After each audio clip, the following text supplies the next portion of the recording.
Corinthiens chapitre 15. 1 Corinthiens chapitre 15. Vous y êtes. Verset 10. 1 Corinthiens chapitre 15, verset 10. Il est écrit ceci. Par la grâce de Dieu, je suis ce que je suis. Et sa grâce envers moi n'a pas été vaine. Loin de là, j'ai travaillé plus que tous. Non pas moi, toutefois, mais la grâce de Dieu qui est avec moi. Tout le monde répète. Mais la grâce de Dieu qui est avec moi. Mais la grâce de Dieu est avec moi. Plus fort que ça. Mais la grâce de Dieu qui est avec moi. Mais la grâce de Dieu est avec moi. Une dernière fois, mais la grâce de Dieu qui est avec moi. Mais la grâce de Dieu est avec moi. Seigneur, viens et parle et que la terre fasse silence et que la vie soit remplie de grâce à partir de maintenant. Au nom de Jésus. Amen. Amen. Amen.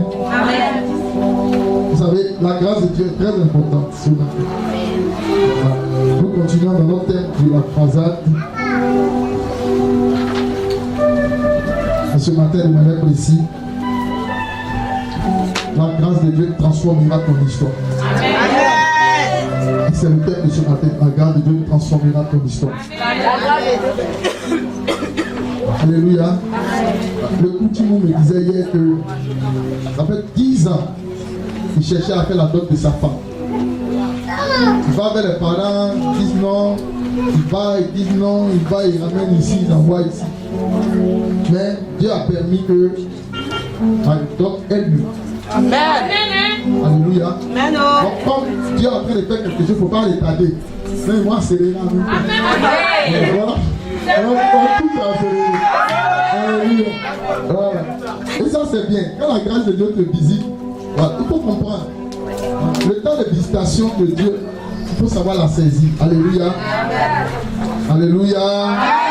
Ce matin, nous avons découvert la grâce.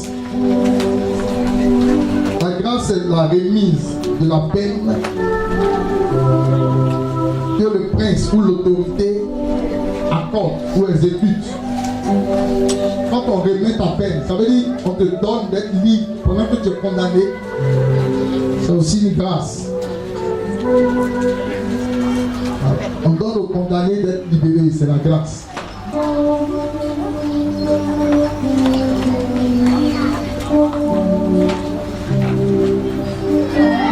La grâce, c'est encore une reconnaissance ou un témoignage rendu.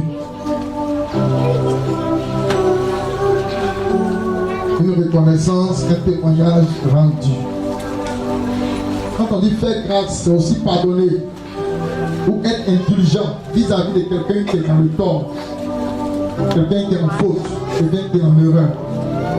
Donc quand tu bénéficies de la grâce, ça veut dire Dieu te pardonne, tout simplement. Alléluia. La grâce, c'est accorder ce que l'homme ne mérite pas. C'est donner aux hommes tout ce qu'il faut pour les sauver. Quand on dit Dieu fait grâce, et Dieu accorde à l'homme tout ce qu'il a besoin pour être à l'abri, pour être secouru, pour être hors du danger, pour être sauvé. Ce matin, reçois tout ce dont tu as besoin pour être sauvé.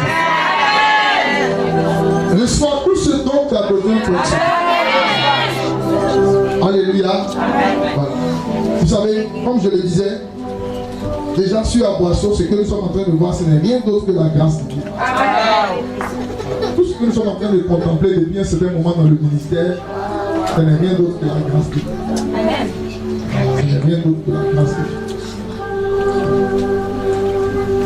Ce n'est rien d'autre que la grâce de Dieu.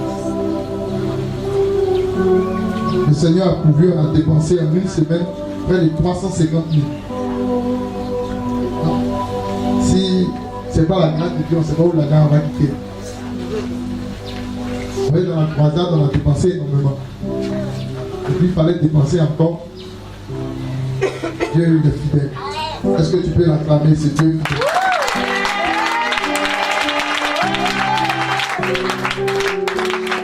Alléluia. Il y a une différence entre la grâce présidentielle présidentielle et la grâce de Dieu.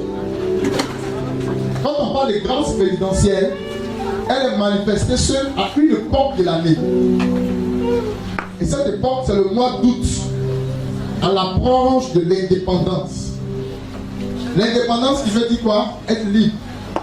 Donc, l'autorité exécutive, que soit le président ou le gouverneur, donne selon son bon plaisir, selon sa volonté. Il demande au régisseur de la prison, fais-moi la liste des prisonniers, leurs peines, tout ce qui est accusation qui leur concerne. Et on dépose ça devant le ministre du tutelle. On met ça au président, et puis on regarde, et puis on fait une sélection. On fait une sélection. Et si 20 personnes, on peut prendre 4 ou 10. Et puis on dit ils sont libres. Alléluia. Voilà. Et on attend, on annonce ça. Et après l'indépendance, maintenant on vous libère, vous sortez de la prison. Mais quand tu bénéficies de la grâce présidentielle, ton casier judiciaire reste tel. Ça porte la condamnation que tu as. Donc si tu as dépassé 6 mois, il y a beaucoup de choses que tu ne peux plus faire dans la nation. Parce qu'après 6 mois, on prend un bic rouge, je peux l'écrire dans ton casier judiciaire. Et quand on fait ça, tu n'es plus apte à tout concours de fonction publique. Et dans tous les secteurs privés où tu dois travailler, on doit justifier le fait que tu as fait la prison. C'est pourquoi je refuse sur ta vie la prison. Quel que soit le motif, je refuse sur ta vie la prison. Alléluia. Je refuse sur ta vie la prison. Voilà. Maintenant, c'est pourquoi nous avons vu cette année, à la grâce présidentielle passée, ils ont ajouté une autre phrase. Et le président a amnistié tous ceux qui étaient libérés. Ça veut dire quoi? Il a pris le décret lui-même de donner amnistie au national, international. Ça veut dire toutes les poursuites qui étaient sur leur vie, qu'il avait décrétées, les casiers judiciaires qu'on avait déjà remplis, pourquoi on décharge tout ça, on annule tout. Amen. Vous voyez, ça, c'est la grâce des hommes. Voilà. Elle est limitée. Voilà. Très limitée. Mais la grâce de Dieu, elle est accordée à tous. Amen. Et quand la grâce de Dieu arrive sur toi, écoute-moi très bien, quand elle arrive sur toi, ton casier judiciaire, ton yéo, ton ventier, ton grand-parent, le papa de ton papa, la maman de ta maman, quelles que soient toutes les ramifications qui t'ont lié, j'ai dit, ils sont rendus nuls et non avenus, et ne peuvent plus t'accompagner, et ne peuvent plus te suivre, et ne peuvent plus faire fonction d'une promotion sur ta vie. Alléluia. Ouvrez votre Bible, lisons un verset, Romains chapitre 8, verset 1. Romains chapitre 8, verset 1. Victor, il prend le micro, rappelle la bouche. Romains 8, verset 1. Quand la grâce de Dieu est manifestée, frère, je t'assure que tout ce que tu avais fait hier, c'est fini ça. Dieu ne s'en souvient plus. C'est fini. Quel que soit le poids, quelle que soit la grandeur du péché ou du crime, c'est fini ça. Allons-y. Romains 8, verset 1. Il n'y a donc maintenant aucune condamnation pour ceux qui sont en Jésus-Christ. En effet, la loi de l'esprit de vie en Jésus-Christ m'a affranchi de la loi du péché et de la mort. Amen. Il y avait la loi de la mort qui condamnait ceux qui avaient péché. Mais il y a maintenant donc, le jour où tu donnes ta vie à Jésus, il n'y a maintenant donc aucune condamnation sur ta vie. Aucune. Écoute-moi bien. Quelle que soit sa grandeur, quelle que soit la familiarité, même si dans la famille tout le monde marchait sur la tête, et que toi aussi tu as marché sur la tête, quand tu donnes ta vie à Jésus, automatiquement, ta vie devient blanc comme la neige. Amen. Blanc, plus blanc que neige, blanc, plus blanc que neige, lavé par le sang de l'agneau, je serai plus blanc que la neige. Oui, c'est comme ça. Quand tu donnes Jésus, la grâce de Dieu vient sur toi, automatiquement tu deviens blanc comme la neige. Automatiquement, tu deviens blanc comme la neige. Toutes les condamnations viennent. Frère, il y a l'avantage d'avoir la grâce de Dieu sur ça. Il y a l'avantage. Premier point, qu'est-ce que la grâce de Dieu apporte dans la vie de l'homme? Qu'est-ce que la grâce de Dieu dépose dans la vie de quelqu'un? Pourquoi tu as besoin de la grâce de Dieu dans ta vie? Pas ce matin seulement, mais dans ta vie.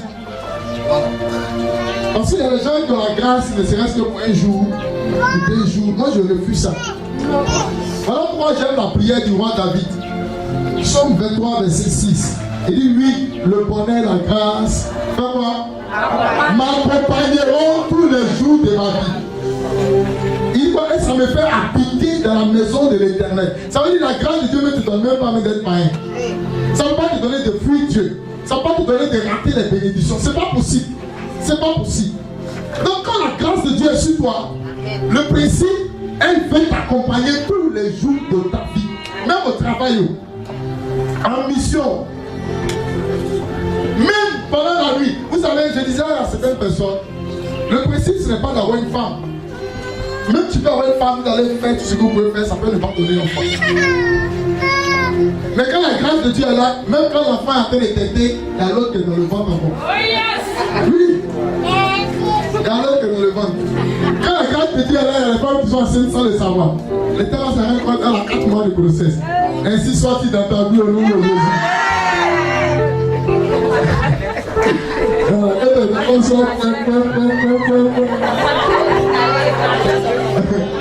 Alléluia. Voilà. Décide. Reçois les enfants. Alléluia. Donc c'est important. Je vous dis ceci. Quand la grâce de Dieu te rend visite, je t'assure. Je t'assure. Tout ce que tu es en train d'entreprendre, tu ne sais même pas où les contacts viennent, où les solutions viennent, où les gens envoient les idées viennent, où le soutien arrive. Quand tu penses être bloqué, c'est là que quelqu'un se présente et puis c'est lui qui doit répondre à la situation. C'est lui qui répond aux besoins. C'est lui qui le fait. C'est lui qui le fait. C'est lui qui le fait. Le premier verset que nous avons lu, 1 Corinthiens chapitre 15, verset 10. Il dit, par la grâce de Dieu, je suis ce que je suis. Paul, quand il parlait, il était quoi? Il était maintenant un envoyé de Dieu. Il était maintenant homme de Dieu. Mais qu'est-ce qu'il veut dire? Il veut dire en réalité, il y avait 3 personnes. 3 personnes ici. Voilà. Toi, mets-toi ici. Toi, mets-toi ici. 3e personne, mets-toi là-bas. Voilà. Mets-toi là-bas. Vous voyez? Regardez la première personne. Elle est comment? Elle est comment? La deuxième personne. Elle est comment? Regardez, la personne dit, quand il était gros comme ça, regardez bien, il dit, par la grâce de Dieu, je suis ce que je suis. Est-ce que vous comprenez le verset? Ça veut dire quoi? Enfin, on le reconnaissait comme un rebelle. On le reconnaissait comme un meurtrier, il tuait les gens. On le reconnaissait comme un sanguinaire propre, un malfaiteur. On le reconnaissait comme quelqu'un avec qui on ne peut être ami. Quelqu'un qu'on ne doit pas approcher, on ne doit pas recevoir chez soi. Il dit que la grâce de Dieu l'a prise, la grâce de Dieu l'a envoyé à ce point. Et la grâce de Dieu a fait quoi? L'a façonné. Donc du coup, tout ce qui est de la rébellion est tombé, il a commencé à maigrir. Oui, tout ce qui est de la colère est tombé, il a commencé à maigrir. Tout ce qui est du monde est tombé, il a commencé à maigrir. Jésus. Oui, c'est pourquoi quand tu deviens chrétien, il ne faut pas vouloir te préoccuper de ta chair ou de ton thé. Laisse Dieu façonner ta vie. Laisse Dieu façonner ta vie. Laisse Dieu créer en toi la personne qui veut voir. Laisse Dieu créer en toi la personne qui l'attend. Quand la grâce de Dieu vient, frère, tu as pu contrôler tes propres émotions. Tu as pu contrôler tes propres désirs. Même la nourriture dans ta bouche souvent devient amère. Parce que elle va t'obliger à gêner. Tu vas chercher Dieu sans te rendre compte. L'apôtre Paul, qui ne voulait jamais entendre parler de Jésus, a été façonné. Et puis il dit quoi? Continue le texte. Qui a le texte dans sa main? Allons-y. 1 Corinthiens 15, verset 10. Je lis. Je suis ce que je suis et sa grâce envers moi n'a pas été sans résultat. Amen. Regardez, de là à là, regardez le résultat. Regardez, de là à là, regardez le résultat. Vous voyez le résultat, il y a un changement. Ouais. Donc, quand la grâce de Dieu vient dans ta vie, elle produit les résultats visibles. Ce n'est pas des résultats dans les songes ou imaginaires. Écoute-moi bien, quand la grâce de Dieu vient dans ta vie, les résultats sont visibles, les résultats sont palpables, les résultats sont touchables. C'est pourquoi tu as besoin de cette grâce dans ta vie. Quel que soit le domaine où tu exerces, quel que soit là où tu te trouves, même dans un foyer, en train de préparer, tu as besoin de la grâce de Dieu dans ta vie, la grâce de Dieu dans ton histoire. Oui, tu as besoin de la grâce de Dieu dans ta vie. Tu as besoin de ça. Est-ce que tu m'entends même? Tu as besoin de ça. Regardez le résultat. De là, on voit le résultat. Il y a un changement radical. Propre. Radical. Radical. Quand la grâce de Dieu vient sur toi, la colère, le mensonge, pas encore, la convoitise, le vol à gauche, à droite, tout s'en va. Et tu deviens cette personne aimable, tout, appréciable. Je déclare ainsi soit-il dans ta vie au nom de Jésus. On continue le texte, continue le livre. Au contraire, j'ai travaillé plus que tous. Non pas moi toutefois, mais la grâce de Dieu qui est avec moi. Amen. Regardez, de là à là, on passe au travail. Il dit au contraire, j'ai travaillé plus que tous. Non pas moi. Si c'est moi-même là, mon travail, tout le monde fait ça. Mais qu'est-ce qui a fait la différence? C'est la grâce de Dieu qui m'accompagnait, qui était avec moi. Regarde, de là, regardez du premier au dernier. Et c'est pas même grosseur. Mais vous remarquez qu'il y a une différence dans la grosseur. C'est que dans la dernière grosseur, il y a quelque chose qui est précieux que tu portes. Dans la dernière grosseur, il y a un héritier qui doit arriver. Dans la dernière grosseur, il y a un témoignage que tu laisses. Dans la dernière grosseur, il y a quelqu'un qui va prolonger ta descendance. Dans la dernière grosseur, la grâce de Dieu te donne d'avoir, de marquer ton existence. La grâce de Dieu te donne de produire l'évidence. La grâce de Dieu te donne d'accomplir ce que les autres ne peuvent pas accomplir. La Bible dit, moi je travaillais plus que tous.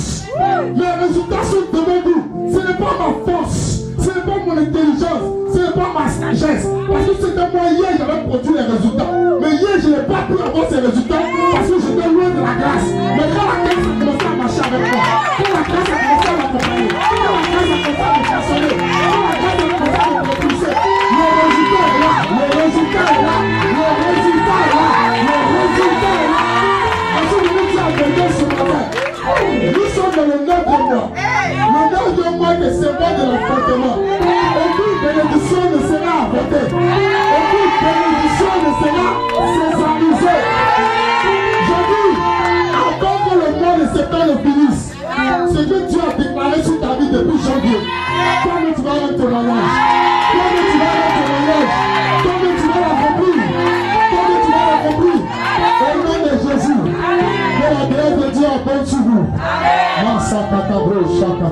Recevez la grâce de Dieu en abondance. Recevez la grâce de Dieu en abondance. Recevez la grâce de Dieu. Voyez les résultats dans vos vies à partir de maintenant. Au nom de Jésus-Christ de Nazareth. Allez-y vous asseoir. Alléluia.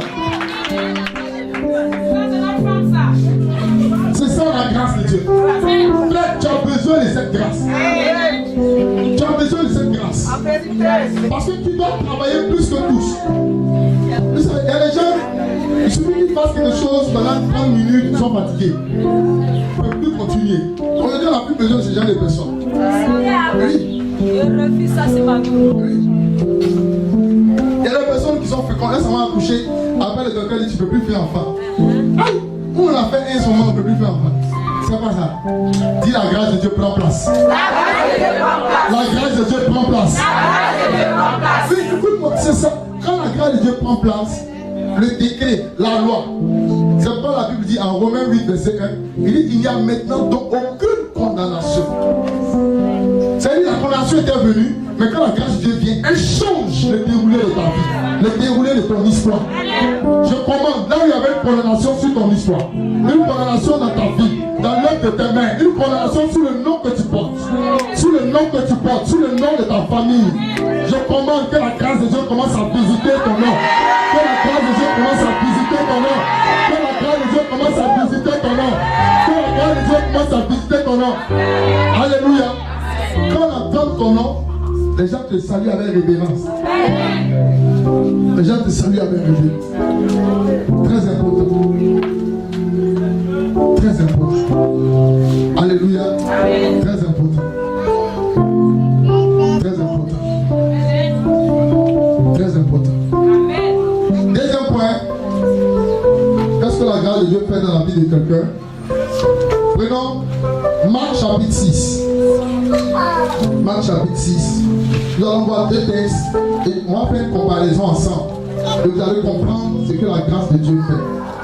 Et tu vas comprendre pourquoi, souvent dans ta vie, à certains moments de ta vie, tu penses que Dieu n'est pas avec toi. Et pourtant, il est là et manifesté. Marc chapitre 6, vous y êtes. À partir du verset 38. Allons-y. Marc chapitre 6 à partir du verset 38. Marc 6, verset 38. Il leur dit, combien avez-vous de pain? Allez voir. Ils s'en assuraient et répondirent, 5 et 2 poissons. Alors il leur commanda de les faire tous s'asseoir par groupe sur l'herbe verte. Et il s'assit pour ranger de 100 et de 50. Par ranger de 100 et de 50, allons-y. Il prit les 5 pains et les 2 poissons, et levant les yeux vers le ciel, il rendit grâce. Puis il rompit les pains et les donna aux disciples, afin qu'ils les distribuent à la foule. Il partagea aussi les 2 poissons. Tous mangèrent et furent rassasiés. Et l'on apporta 12 paniers pleins de morceaux de pain et de ce qui restait des poissons. Ceux qui avaient mangé, les pains étaient 5000 hommes. Les pains étaient 5000 hommes. Merci bien. Allons au chapitre 8. Allons au chapitre 8.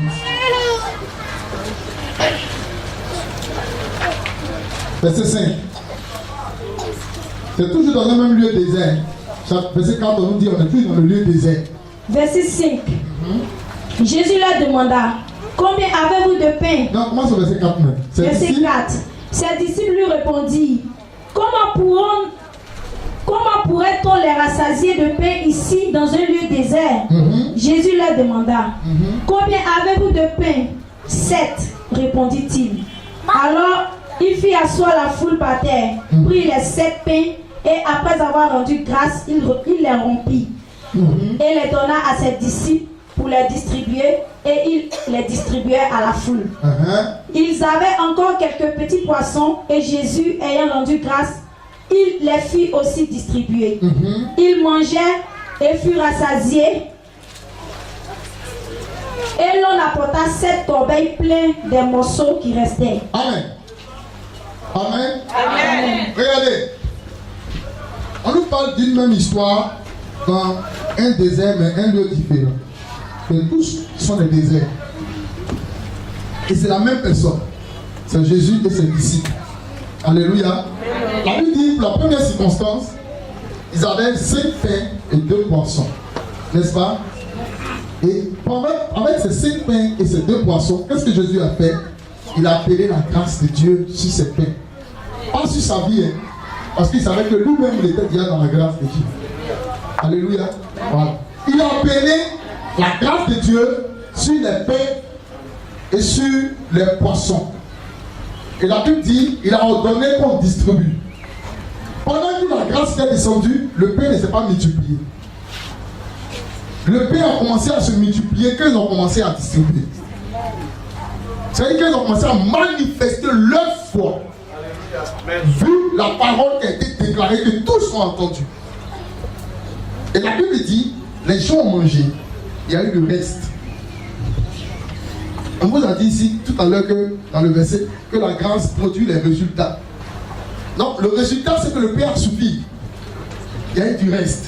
La Bible dit en retour à la fin de l'agapé céleste terrestre, de l'agapé extraordinaire comme celui qui arrive le dimanche prochain. La Bible dit, il y a eu combien de paniers? 12 paniers qui étaient remplis, qui ont été emportés. Regardez, on se retrouve encore dans le désert. Mais avant ça, la Bible dit ceux qui avaient mangé, les hommes seulement, on a compté, c'était 5000. Jésus a compté les gens. C'est pourquoi l'église qu'on vous compte accepter. Parce que dans les archives, il faut mettre les réponses exactes. Dieu n'aime pas le flou, il n'aime pas le mensonge. Voilà. Il n'aime pas les estimations. Il aime la vérité. Parce qu'il est lui-même la vérité. Voilà. Dans un autre désert, Jésus et ses disciples se rendent encore. Et la Bible dit, les mêmes problèmes se posent. Il les demande, combien avez-vous de pain? Il dit, là encore, ils ont combien maintenant? 7. Regardez, le nombre de pain a augmenté. Est-ce que tu me comprends? Est-ce que tu es prêt pour recevoir la grâce de Dieu? Est-ce que tu es sûr que tu es prêt pour recevoir la grâce de Dieu? Le nombre de pain a augmenté. Regardez, la Bible dit, il prend ces mêmes pains, il rend grâce. Et il fait asseoir les gens, il demande de partager. Pendant qu'il commence à partager, le pain arrive à suffire. Il y a le reste. Mais cette fois-ci, on constate quoi? Que le reste n'est pas mis dans les paniers, mais plutôt dans les corbeilles. La différence entre un panier et une corbeille, c'est que le panier est plus gros que la corbeille.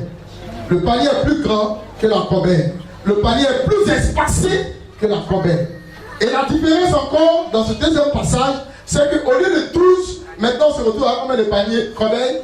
7 corbeilles. C'est-à-dire le nombre de ce qui a produit a diminué. Le reste a diminué. Alléluia. Amen. Et ceux qui avaient mangé ce jour étaient combien? 4000 hommes. C'est-à-dire qu'il y a eu une diminution encore de 1000 personnes. Qu'est-ce que la grâce? Et qu'est-ce que vous devez comprendre ce matin? Ce que je veux que vous compreniez, c'est que la grâce de Dieu est plus intense, plus il y a le besoin. Quand le besoin est plus grand, la grâce se manifeste doublement. Et quand le besoin est insignifiant, la grâce est limitée. Est-ce que je parle à quelqu'un? Regardez, plus il y avait les gens qui ont mangé, plus le panier qui restait était nombreux. Plus le nombre de pain était réduit. Et ça peut nourrir tout le monde. Voilà pourquoi ceux qui veulent se marier comptent sur l'argent, il n'y a plus de miracles qui les accompagnent. Oui, ceux qui veulent se marier, qui ont déjà, d'après eux, ils ont tout préparé, tout organisé. Mais leur faire même sont dessus parce que les gens à qui confient l'injection ou bien l'organisation, d'après eux, on ne voit pas bien qu'on a payé. Pourquoi? Parce que la grâce de Dieu n'accompagne pas. Donc tu sais que tu as saigné, mais en même temps tu ne vois rien. Mais quand tu as compté sur la grâce de Dieu, tu sais que tu n'as rien donné. Et c'est que tes yeux voient et que tes mains touchent. Quand toi-même tu regardes, frère, tu es prêt à danser sur la personne de terre. Parce que tu sais que le Dieu vivant ne t'a pas oublié. Il s'est levé, il s'est manifesté en ta faveur, dans ta vie. Je vais dire à quelqu'un ce matin, quel que soit l'espace vide qui est dans ta vie, aussi grand que soit terre, cet espace, Dieu peut le combler ce matin rien que par sa grâce. Dieu peut combler ce vide rien que par ta grâce. Rien que par sa grâce. Si tu poses sur tes efforts, tu vas échouer. Alléluia. Plus il y avait le pain, plus ceux qui ont mangé étaient peu, plus le résultat était peu. Plus le manque était abondant, plus Dieu s'est manifesté.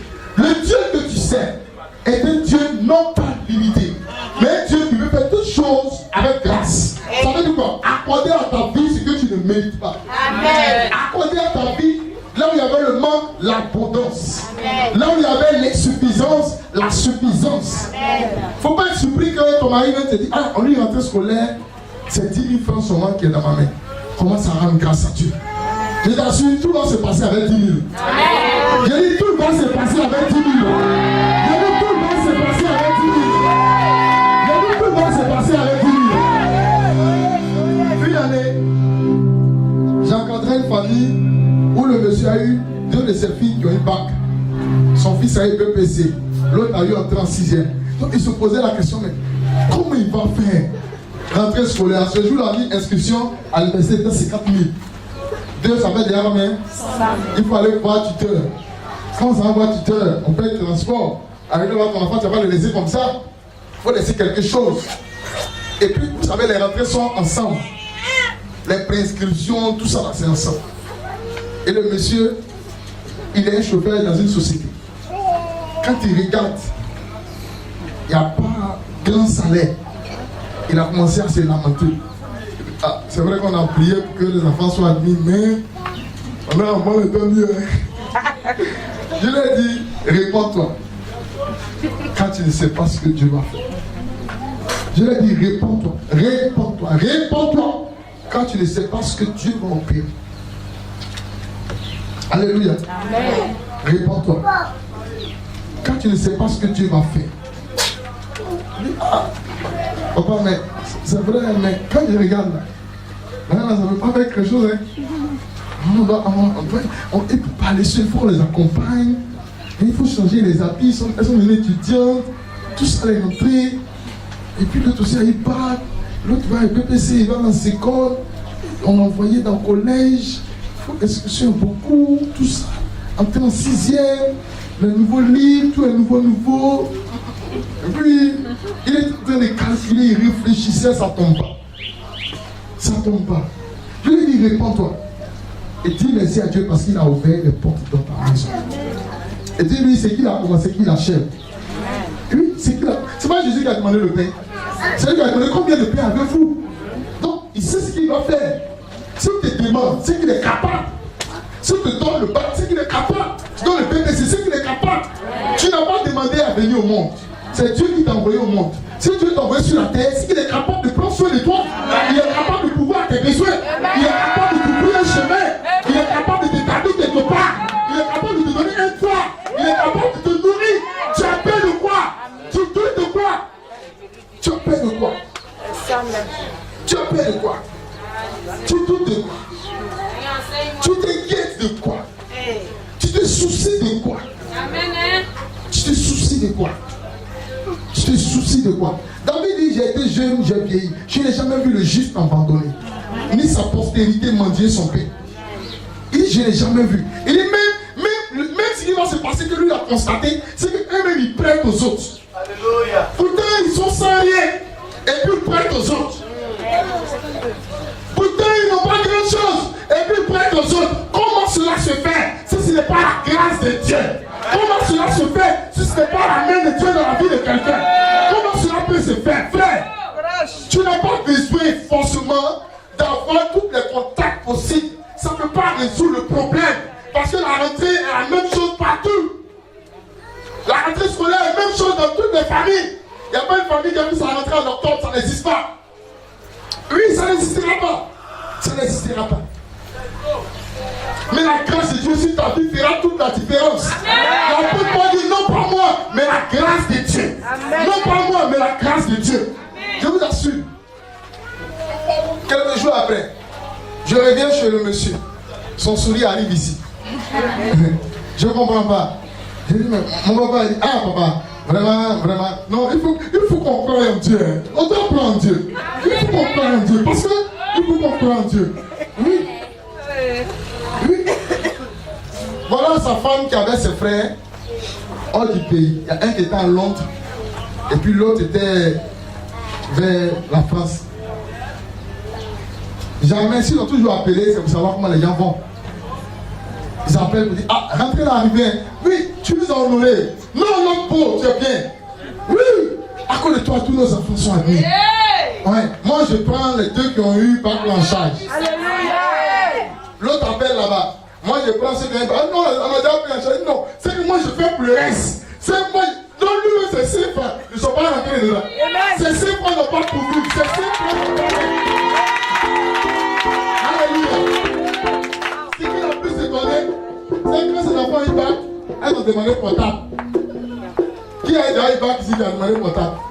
Mais ton enfant a déjà demandé portable. Il va aller portable là où? Il est là à envoyer un numéro, va retirer tel colis. C'est le portable d'envoyer pour mes filles. Qu'elles soient connectées. Oui, portable des leaders du pays et tout ce qui se trouve encore de la différence. J'ai dit, c'est la grâce de Dieu qui fait toutes choses. Quand tu te confies à la grâce, là où les cieux n'avaient pas vu, ce que ta main n'avait pas touché, c'est ce que Dieu apporte dans ta vie. C'est pourquoi ce matin, la grâce de Dieu peut pouvoir tes besoins. La grâce de Dieu peut répondre à ta tête. La grâce de Dieu peut solutionner ton histoire. Reçois au nom de Jésus. Reçois au nom de Jésus. Reçois au nom de Jésus. Alléluia. Troisième point. Qu'est-ce que la grâce de Dieu envoie dans la vie de quelqu'un? Qu'est-ce que la grâce de Dieu envoie dans la vie de quelqu'un? Jean chapitre 1 verset 16. Jean chapitre 1 verset 16. Quand tu vas quitter ici, tu vas constater que toute ta vie sera bouleversée par la grâce de Dieu. Tu vas constater ça. Et les résultats que tu vas voir seront différents de ce que tu as déjà connu. Les résultats que tu vas trouver, les résultats qui vont t'accompagner seront différents de ce que tu as déjà connu. Et si on vient te dire quelque chose, parce que nous sommes sur le point où Dieu va visiter tellement cette église, je me pose la question si on aura le temps, pour ne pas éloigner, dépasser certaines cérémonies. Alléluia. Voilà. Faut pas avoir peur. Quiconque va t'attaquer sera anéanti. Si quelqu'un pense être assis sur la famille, il n'a qu'à se réjouir de ceux qui l'attaquent. Mais ceux qui l'attaquent, ce n'est plus toi. Ce n'est plus toi. Ce n'est plus toi. Et quand la grâce de Dieu est avec toi, pendant que les gens veulent te tuer et me faire ta publicité, oui, leur bouche devient la trompette qui résonne pour ta publicité. Leur bouche devient la trompette qui annonce ton arrivée. La trompette qui annonce ta venue. C'est ça la grâce de Dieu. Jean chapitre 1, verset 16. Allons-y. Jean 1, verset 16. Et nous avons tous reçu de sa plénitude et grâce pour grâce. Et grâce pour grâce. Amen. Amen. Et nous avons tout reçu. Ce matin, la grâce de Dieu va te donner de recevoir tout. Amen. Pas à moitié, mais tout. Alléluia. Pas à moitié, mais tout. La grâce de Dieu veut te donner de recevoir tout. Il dit, et nous avons tout reçu. Et nous avons tout reçu. Qu'est-ce que Dieu veut que tu reçoives? La santé. Non pas seulement au niveau de ta tête, mais dans tout ton corps. Depuis tes cheveux jusqu'à tout ton corps, jusqu'à tes orteils. Reçois cette santé au nom de Jésus. Et nous avons tout reçu. C'est-à-dire, quand tu as le diplôme, il faut avoir le travail qui accompagne le diplôme. J'ai dit, reçois tout au nom de Jésus. Alléluia. Oui, quand tu es enceinte aussi, il faut avoir un bon accouchement. Et quand tu es accouché, il faut avoir le trousseau. Quand tu as le trousseau, il faut avoir la nourriture. Alléluia. Donc, c'est ce que la Bible appelle tout. C'est le pouvoir à tous tes besoins. La grâce de Dieu, la Bible dit grâce pour grâce. Ça veut dire qu'à chaque étape de ta vie, une grâce va se manifester. À chaque niveau, chaque besoin, une grâce va se manifester. Une grâce va se manifester. Une grâce va se manifester. Une délivrance de Dieu va arriver. Une délivrance de Dieu va arriver. Si tu traverses des moments difficiles, réjouis-toi. Parce que la grâce de Dieu est sur le point de rentrer dans cette histoire. La grâce de Dieu est sur le point de bouleverser cette histoire. Oui, la grâce de Dieu est sur le point. Pendant que nous sommes en train de parler de la grâce, je voulais te dire simplement que tu comprennes. Regarde, longtemps, les hommes viennent et puis il n'y a même pas souci de, comment on appelle ça, aller se présenter au parent. Il y a un moment, mon Dieu Gogo m'a envoyé une dame. La dame, elle saignait. Depuis près de 10 ans. Près de 10 ans, elle saigne. Et il a envoyé la dame, on prie pour elle.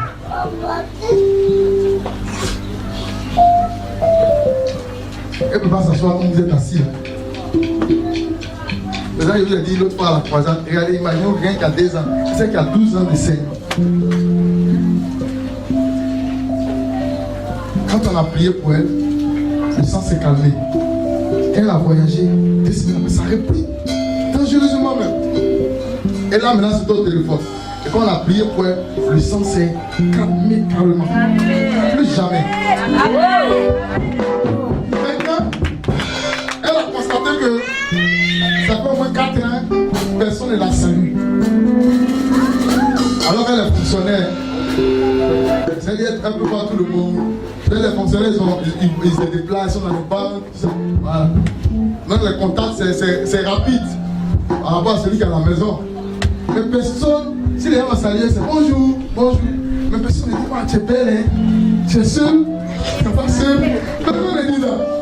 Donc, vraiment, c'est un dernier souci pour elle. Donc, elle m'appelle, me dit, maman, je suis guérie, mais j'ai constaté qu'on ne m'appelle pas. Elle dit, ouais, toi au moins. Et les gens se cachent dans ça, et puis ils vont là. Elle se dit tout. Mais toi au moins, tu veux pas t'appeler. Voilà, ils vont t'appeler. Et puis tu vas faire le choix. Alléluia. La même semaine. Voilà. 2 personnes qui se présentent. Et qui veulent en même temps d'elle. Bizarrement, ce sont des amis. Un bouillard sur le pont. Imagine, on ne peut pas dépasser. Il ne peut pas tirer sur l'eau. Alléluia. Oui, il faut que vous parlez de la grâce de Dieu. Je vous parle de la grâce de Dieu. Et qu'est-ce qui va se passer? Elle est obligée de faire un choix. Et elle a fait un choix. Non seulement elle fait un choix, mais le choix qu'elle fait là, il est pressé pour aller faire tout ce qu'il est faisable. Est-ce que tu m'entends même? Ok, la 5 elle a tout un peu. Celle-là, c'est trop pressé, c'est trop beau. Est-ce que c'est petit? Hier, elle est venue et puis il a parlé. Est-ce que vous comprenez? Pour vous dire quoi? Quand Dieu commence quelque chose dans ta vie, il va jusqu'au bout. Amen. Oui, les hommes peuvent s'arrêter en bout de chemin, mais Dieu va jusqu'au bout. Amen. Et Dieu ne fait pas ça parce que tu as donné l'argent. Dieu ne fait pas ça parce que tu as donné les milliards. Dieu ne fait pas ça parce que ton oncle ou ton frère est, comment on appelle ça, est le pasteur, le prophète. C'est pas ça. Dieu fait ça parce que ses regards sont sur toi. Dieu fait ça pourquoi? Parce que tu as du prix à ses yeux. Dieu fait ça pourquoi? Parce que c'est reconnaît comme étant ton créateur. Et il sait que cette créature que tu es dans un besoin. Et dans un besoin. Amen. Et dans un besoin. Amen. Il sait que tu aspires à quelque chose. Amen. Que ton maman ne peut pas te donner. Ta maman ne peut pas te donner. Amen. Mais que cette grâce seule peut apporter dans ta vie. Alléluia. La Bible dit, nous avons tout reçu. Et puis il va pleinement. Lis dans ta version. Lis dans ta version. Jean chapitre 1 verset 16. Jean chapitre 1 verset 16. Nous avons tous reçu de sa plénitude. Nous avons tous reçu de sa plénitude. Et grâce sur grâce. Et grâce sur grâce. Regardez, quand la première grâce est venue, elle a neutralisé le manque.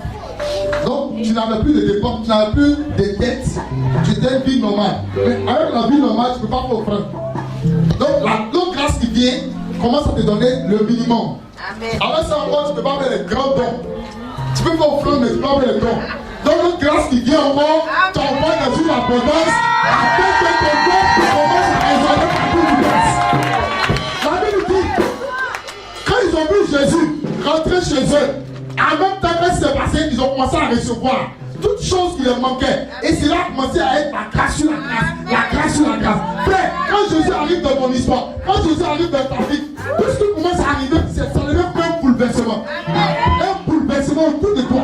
Un bouleversement pour commencer à redresser toutes choses. Le problème de la vie, c'est fini. On ne parle plus de problème de la vie de ta vie. C'est fini ça. Le problème de nourriture, on ne parle plus de ça. Là, le loyer n'est pas payé, on attend jusqu'au quai, le propriétaire appelle ici, il appelle là, il vient de regarder, ne pas bon payer. Tout ça, ça disparaît de ses pensées. Ça disparaît.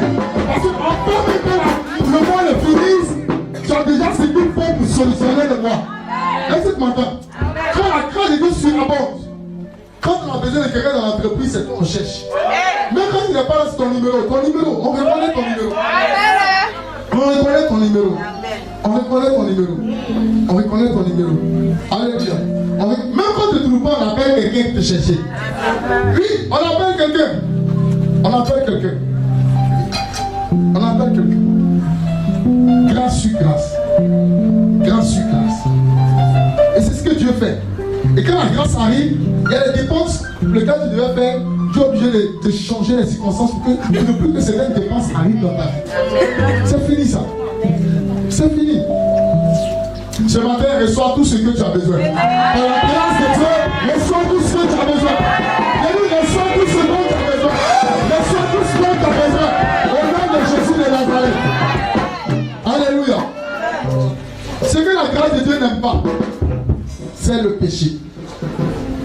C'est pas parce que la grâce de Dieu a commencé à opérer dans ta vie que tu vas vouloir être oisif. Parce que quand tu es oisif, le péché rentre dans ta vie et le péché te détourne du plan de Dieu. Romains chapitre 6 verset 1. Romains 6 verset 1. Romains 6 verset 1. La grâce de Dieu n'aime pas se faire polluer par le péché. Allons-y vite, allons-y vite. Romains 6, 1. Que dirons-nous donc? Demeurions-nous dans le péché afin que la grâce abonde?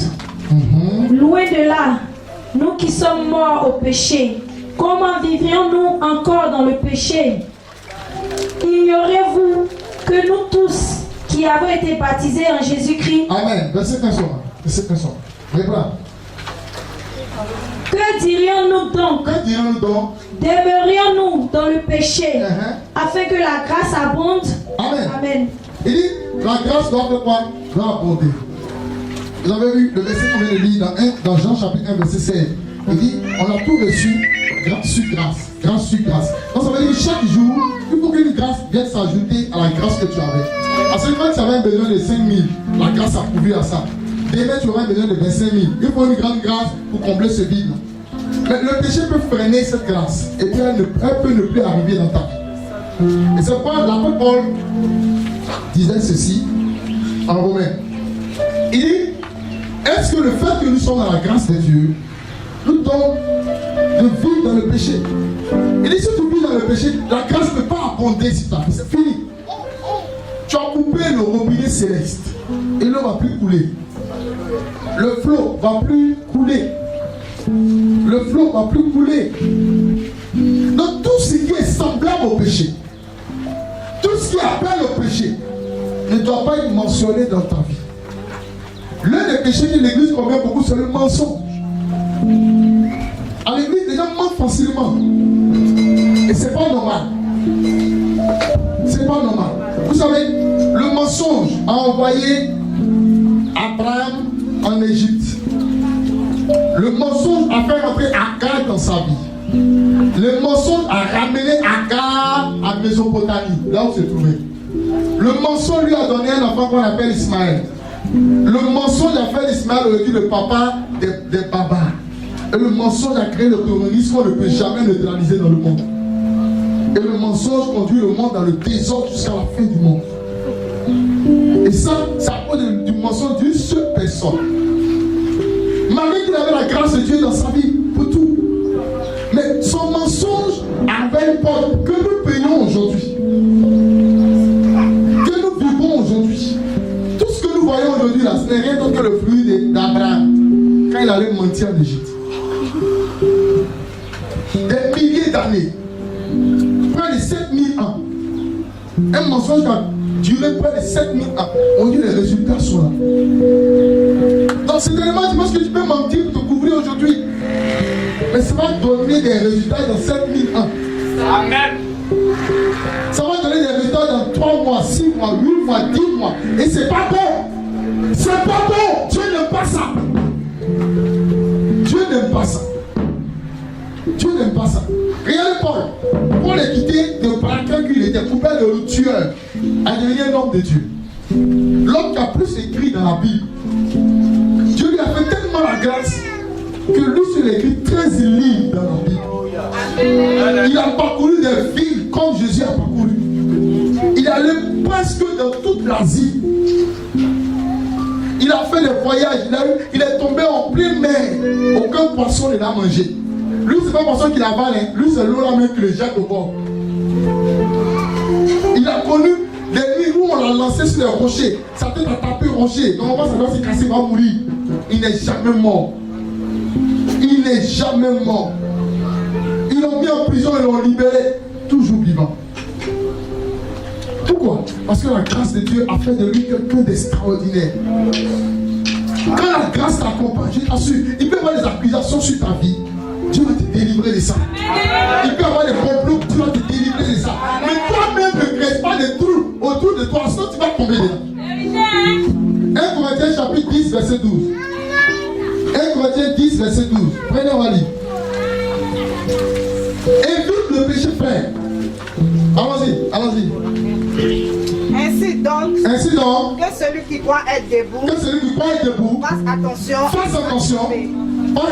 ne pas tomber. Allons-y dans ta version.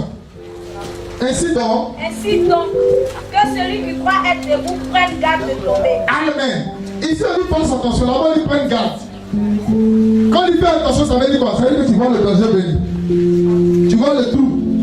Et puis toi-même, tu fais l'effort d'éviter le trou.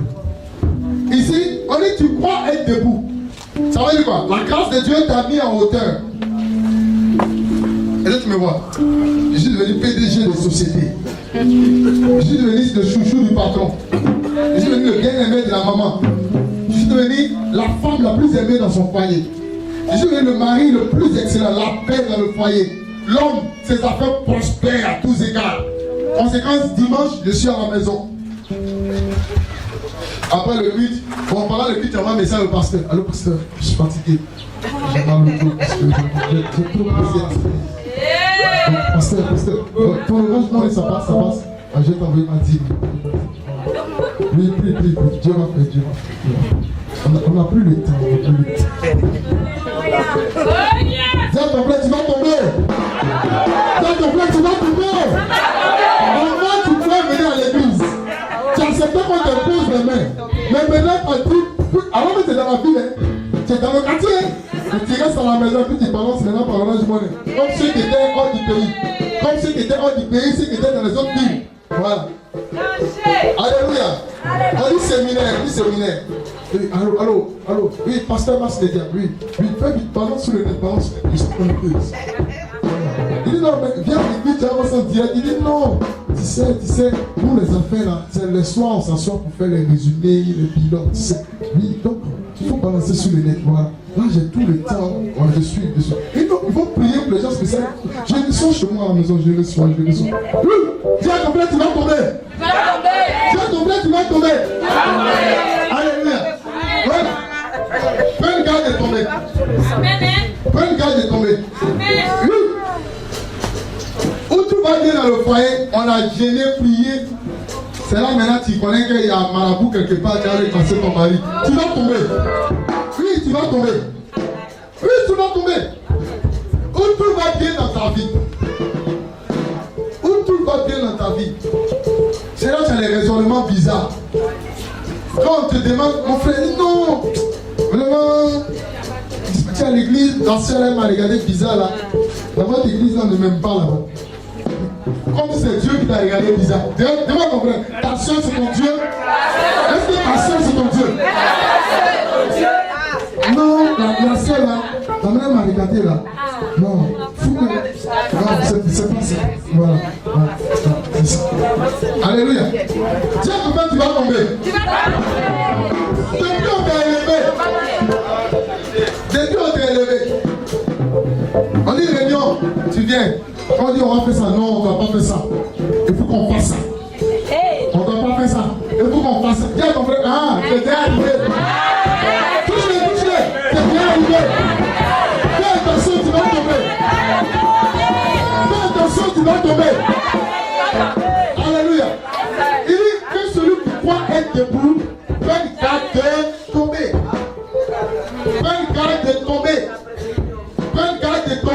Regardez, un exemple palpable. La Bible nous parle d'une histoire d'une sœur qu'on appelle Esther. Esther dans la Bible. Écoutez-moi bien. Esther était vierge.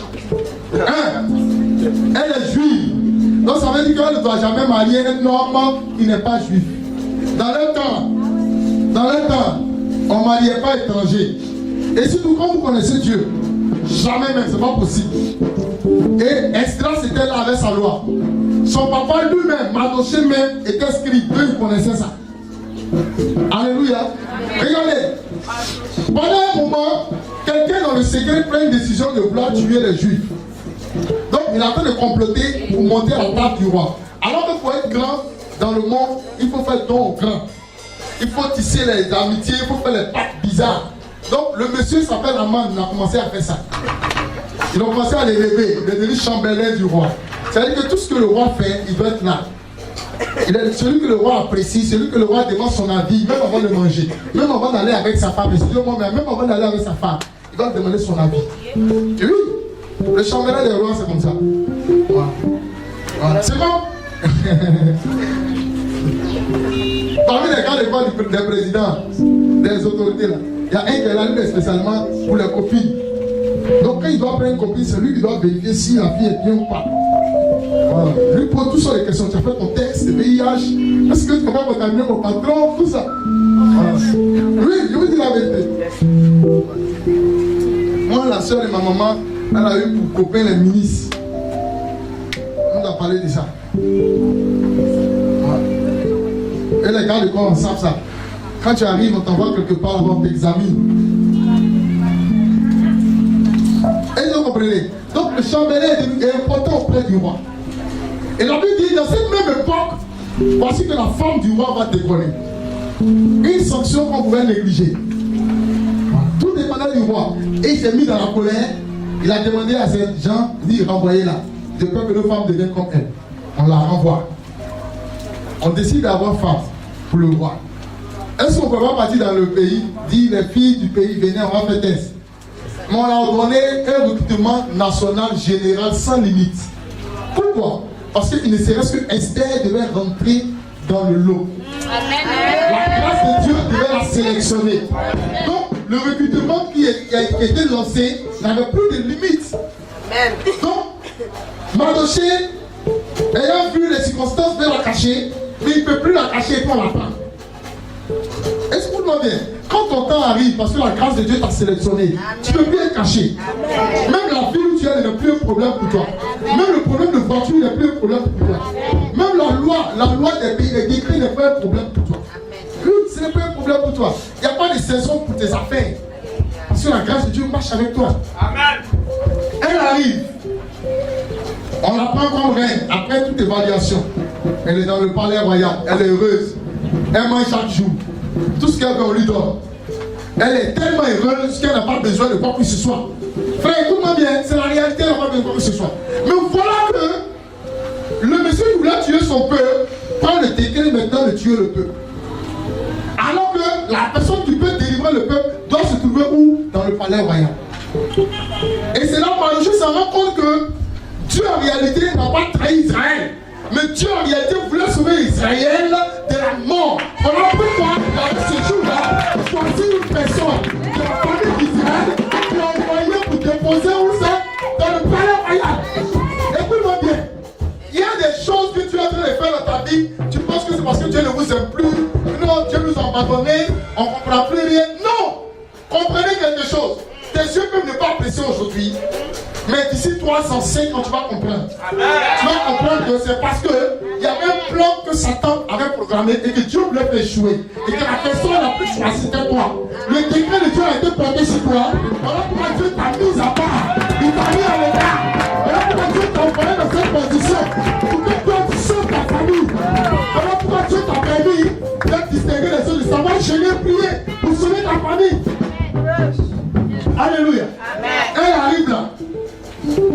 Et pendant qu'ils sont en train de chercher Dieu, Dieu donne une prophétie. Tout le monde doit gêner 3 jours, sans manger, sans boire. Et c'est elle-même qui donne la révélation. Mais elle était dans le palais, elle pouvait manger. Mais elle s'est dit quoi? Si je mange aussi, j'ai tombé. Si on tue mon peuple, certainement quelqu'un peut souffler le secret pour dire moi aussi je suis de mon peuple. Ils vont me tuer aussi. C'est une loi, ça a été pris et c'est irrévocable. Donc tous ceux qui sont concernés doivent mourir.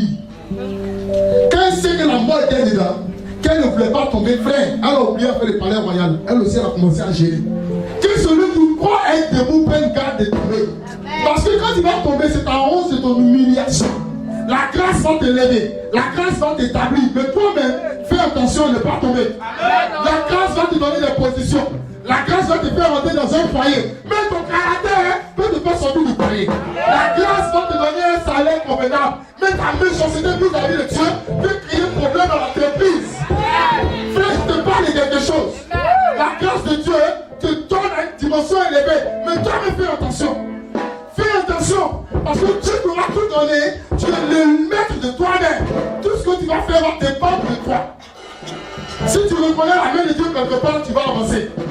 Si tu reconnais le secours de Dieu quelque part, tu vas avancer. Mais plus tu vas t'écarter de Dieu, plus ta grâce va te quitter. Et toi-même tu seras vite. Et le vent va te faire tomber.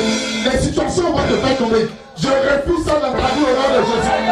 Je refuse ça dans ta vie au nom de Jésus. Je refuse ça dans ta maison au nom de Jésus. Je refuse ça sur ton histoire au nom de Jésus. Alléluia. Maranatha. On va prier le Seigneur. La grâce de Dieu veut faire 3 choses dans ta vie.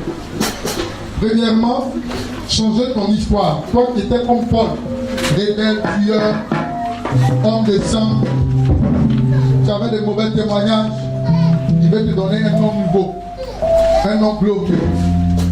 Deuxième, la grâce de Dieu, selon Marc, chapitre 6 et chapitre 8, Dieu veut apporter dans ta vie en fonction du vide que tu as, en fonction du manque que tu as, en fonction du besoin qui est devant toi.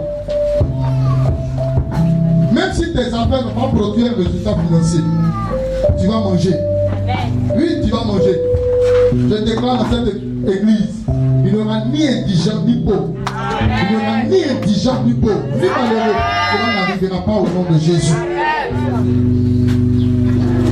Et selon Jean chapitre 1 verset 16, la grâce de Dieu te donne de tout recevoir.